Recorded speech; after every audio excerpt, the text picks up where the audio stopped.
Welcome to the next episode of Real Talk. It's us again. This time we're here on a different note. Things have been happening in our community for a very long time. And because of that, we want to talk about it. Real talk. Today we're going to talk about another innocent life. To get this conversation going, I got a serious question to ask. Do you actually believe in the police department and its mission to protect and serve you? Straight up. How do you feel about the word police department, protect and serve? You feel that way about them? With the police department, I don't believe they protect and serve. I believe they lie and destroy. Protect and serve means that I'm going to take on the responsibility of keeping you safe, whether it's physically, mentally, emotionally, making sure that any potential harm or danger that can, injure you or even worse, take your life, I'm going to put myself in front of that to negate it. And they do the exact opposite. They lie. They lie about their intentions. They lie about their responsibilities. They lie in their approach. They lie in the way they carry themselves when they put that badge on.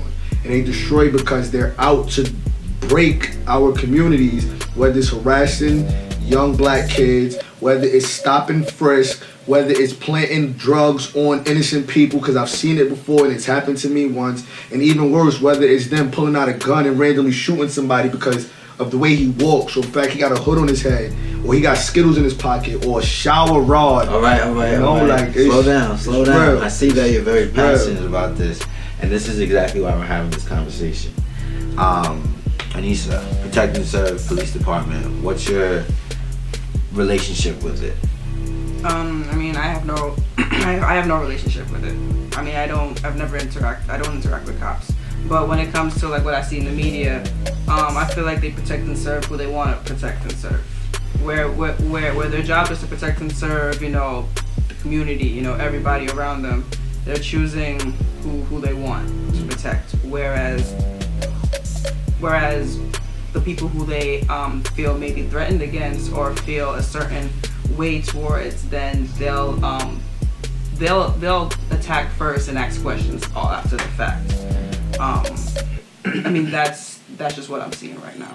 That's real talk, and that's coming strictly from an opinion that is not skewed based on experiences. Mm-hmm. Well, obviously Tyrell's passion comes from a personal level, plus obviously what's in the media. What about you, bro? I feel like police departments often promise to protect and serve, but they often fail to do so. And there's just no proper word to describe their actions sometimes. And there's often no defending them, but somehow they seem to get away with a lot of violent actions that are sometimes obviously unjust, but they receive no type of punishment. And the disparities are pretty clear from statistics that young black males, young black females do not do the majority of the murders, majority of the rapings, majority of the killings, majority of the homicides, etc., is in fact the opposite.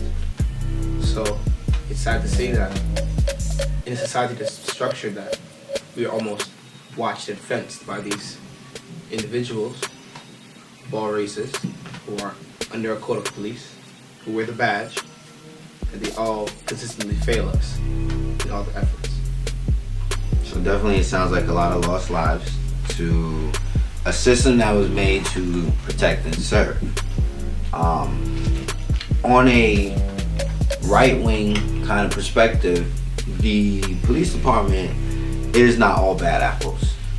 There are definitely people who wear the badge who actually do protect and serve. They live their life to actually make sure that people are safe and that fair justice happens. So, this conversation is also not to discredit those people, because in everywhere situation, there are people who do their job and they're there for the cause. You're gonna say something. What I say to those people who say that they're good cops or just cops that somehow do their job. I do agree with that there are good cops and there are cops that do their job. However, once you are a police officer or you put on the badge, you assume that authority, that role. You have to understand that you are a part of a system that perpetuates homicide, perpetuates unjust behaviors, that often is on the unfair side of how things go. And they dominate people and they hurt people. And it's very vivid and true. So even if you are going to say, oh, I'm a police officer who does right by the law, I protect people, I look out, I even do favors for people, I extra go out the way for people, fine. Congratulations. The facts are still clear that the system that you uphold and you stand by doesn't even stand for you, will not stand for you, obviously, and it's crooked. So if you stand for that, it says something about you. That was deep. That was a real deep, profound perspective. And that was some real talk. So what does fitting the description look like to you in your life, in your scenarios and the stories you've heard? Like when you hear fitting the description, what comes to mind? How do you relate to that in your life and what you know about people in marginalized communities? Lisa. So I guess me again not having any experience with it, but from what I hear, fitting description is first of all black, and maybe not light skin black, but brown skin black or black skin black, whatever shade, darker shade of black. I don't know, some form of, fitting description. I guess it's like age also. I think there's like a range between like maybe 18 to, I don't know, maybe early 30s or something, like a younger age. A hoodie, black hoodie or whatever. I don't know, being in a certain area where it's, predominantly black, so on and so forth. Yeah, I mean, that's just what the media portrays as fitting, as fitting the description. Okay. What about you, Tyrell? When you hear fitting the description, how does that make you feel? It honestly makes me feel like a target. It makes me feel afraid because if I go outside like this right now, I technically fit the description. I got a hood on my head, do-rag, I'm black, I'm young, and I don't walk with my shoulders rub my body. I walk with a little, a different step. I walk with a little loose, a little more confidence. And that is deemed as a threat by the media. It's sad what used to be a joke is actually true. You get pulled over, stopped for walking while black. Like, what are you guilty of? You're walking while black. It's crazy because it went from you being in a particular neighborhood to you now being in any neighborhood. So if I'm like this, let's say in the new Fort Greene, I fit the description because what am I doing in that particular tax bracket area? If I'm like this in Long Island, I stand out. Even if I don't got a hood on and a do-rag, if I'm black in a different neighborhood where I technically don't belong, I fit the description already. So you can't even exist in this world without fitting the description. Wow. That's some real talk. Like the fact that you can't go anywhere and not be a suspect depending on where you go. And that's a lot of places. Outside of your own home, your own circle where you're obviously accepted in your community, where I'm assuming most of us live in predominantly marginalized communities where there's more black people than there are people with higher tax brackets, for instance. So when I think about fitting description, I think about the fact that whenever you walk out the door, which kind of goes back to Tyrell's point, there is almost a label on you. There's like a statistic against you. There's like a stereotype that's pitted on you from the moment you came out into this world because you're black. And because we have that badge of honor, you hear it? Badge of honor. And history, of course. History plays a huge role in this. we have to walk around in 2018 where we have to watch how we walk, watch how we dress, watch how we walk with things in our hands. Can you repeat that one more time, bro? Because I don't think they heard that part, bro. It's crazy how in 2018, as a black individual, a minority, I know people don't like that word sometimes, but you walk outside and because of society and history, you have a target on your back from jump. And you have to actually watch out for what you wear, how you wear it, where you walk, when you walk, how are you walking, what are you doing while you're walking, what do you have in your hands? Because at any moment, something suspect, whatever that means, right? Suspect makes you fit the description, no matter where you are. That, to me, is what fit the description like. And, you know, I personally have had multiple situations like that. Well, I fit the description. That's a black man in America, like, real talk. And at the end of the day, like, every time it happened, I sat there in my head, I'm like, wow, all that really happened was I fit the description. Like, whatever they may say, I just fit the description.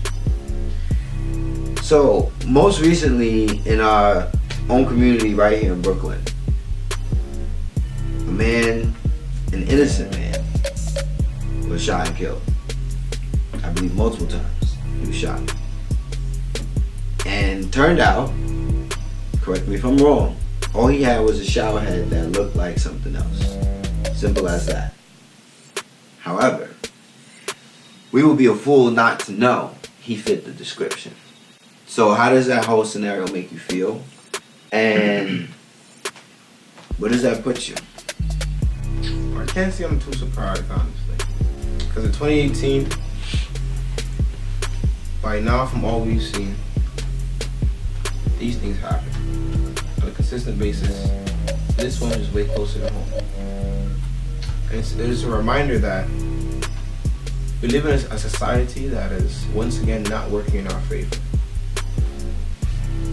And we'd be the fool to expect to act any different. And it's unfortunate that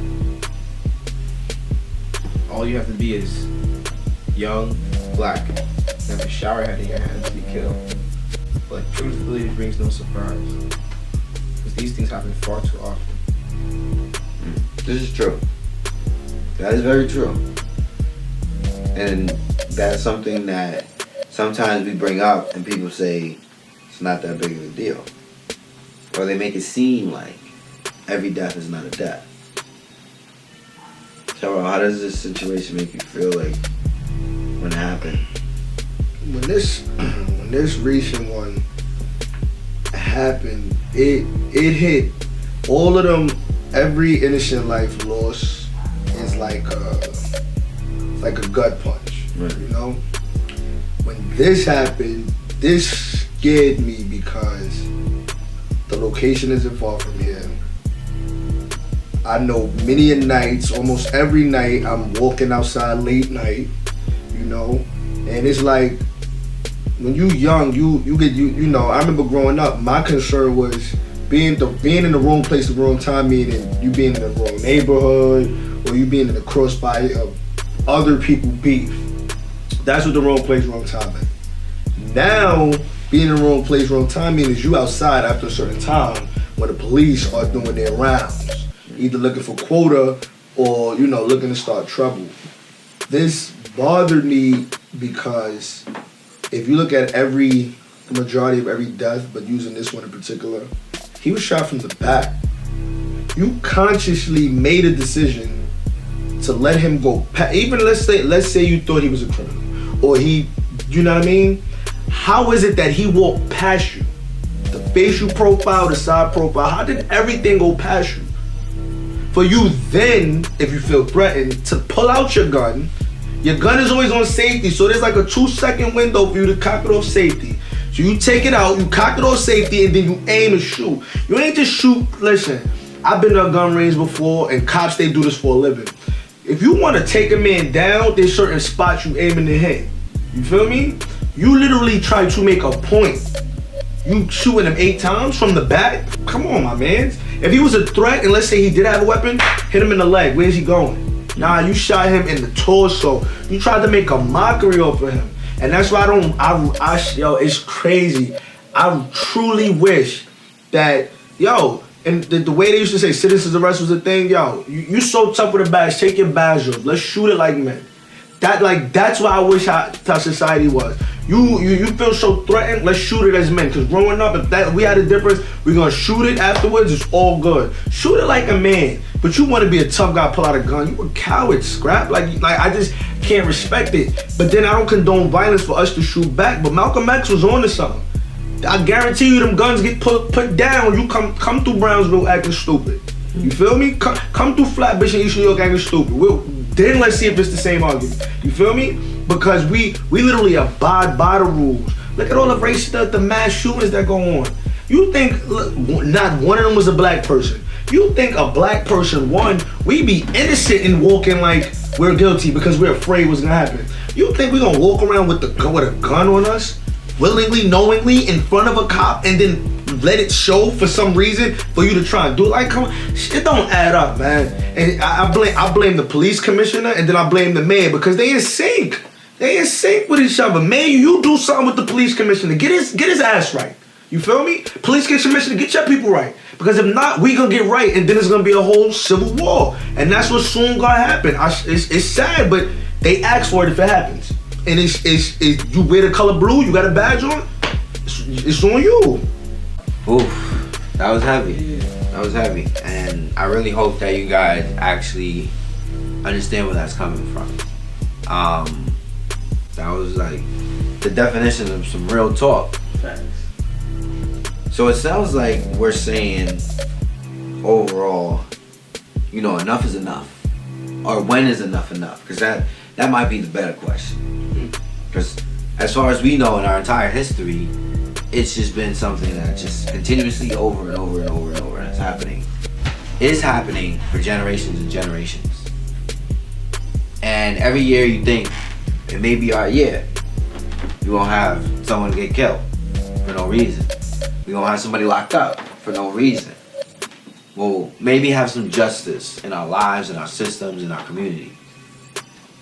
And then the year starts off, and boom, you hear one, you hear another one, you hear another one.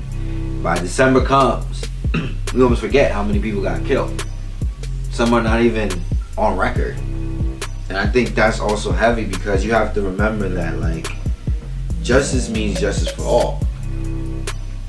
Like, there is no, you get justice and he gets a free pass. Like, that's not what the rules actually say. And since when do we honor people breaking the rules?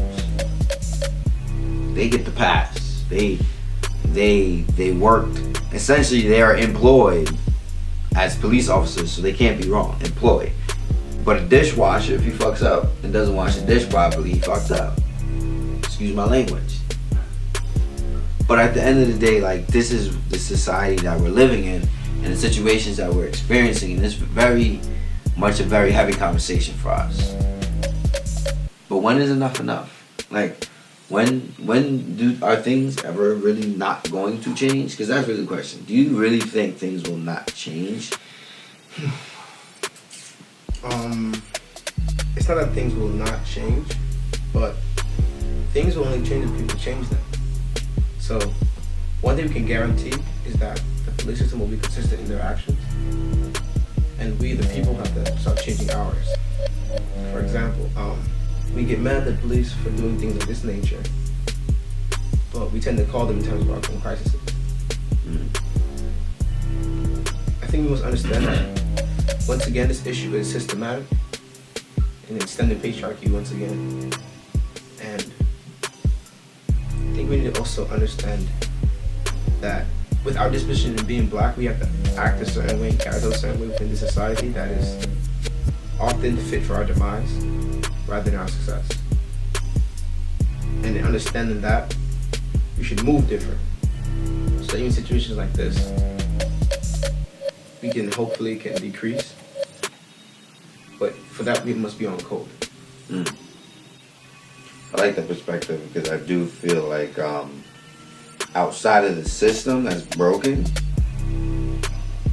we as a community play, I think, a big role in all of this that's happening. Like, we can't take ourselves out of the equation, even if we feel the injustice is being done. Because we know how our people are. And some of us, we doing the most. So we get that.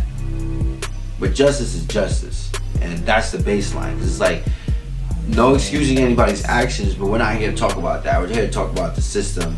That does not matter whether you're wilding out or calm walking home.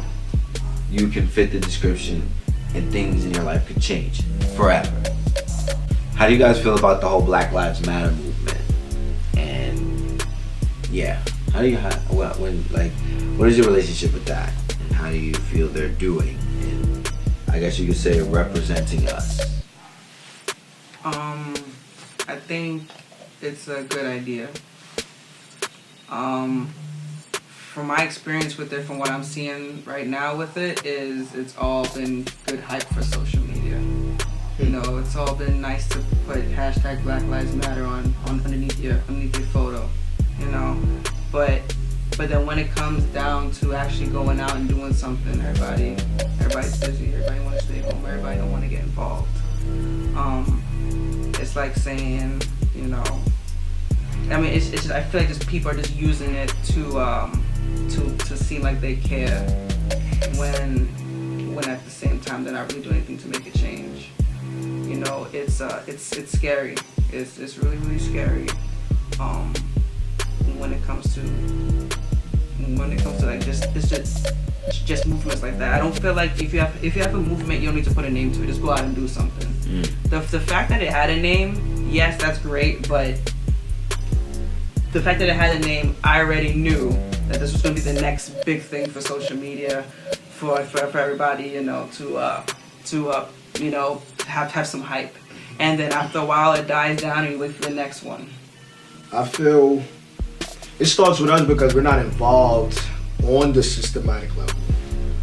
Something as simple as your community board presidents and stuff like that, you know, if you live in public housing that NYCHA has, you know, then up to your district borough president, you know, who represents you in your district, you know, who's the person on the front line that's actually going to these police meetings and everything like that, because everything is a systematic thing, like he said. So the person that's in the meeting that's representing you, let them know your complaints. Go to the meetings. If they put on an event for the district and 3 people show, it may look like 3. Well, this thing's good, despite but you know what I mean. Despite the frustrations that the district, you know, president or your community president that they actually know is going on.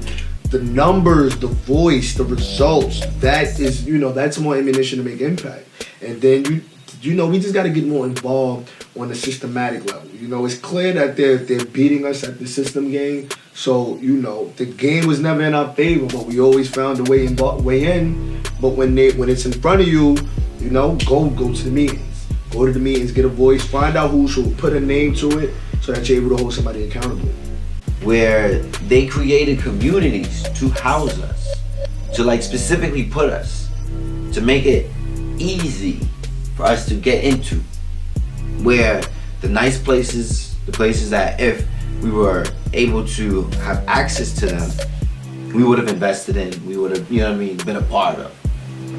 But when you don't have access, whether it's to jobs, property, whatever the case is, it forces you to live a certain lifestyle that they can then control. Well, I don't think we should prolong this conversation. I think it went in a good vein where there's a level of energy that was released, information that was put out, and some real talk that was had.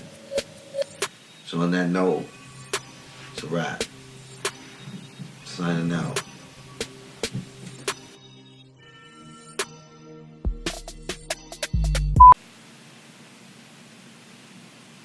Let's get it! Oh, shit. That gotta be the blooper for this. That gotta be the blooper. Mother.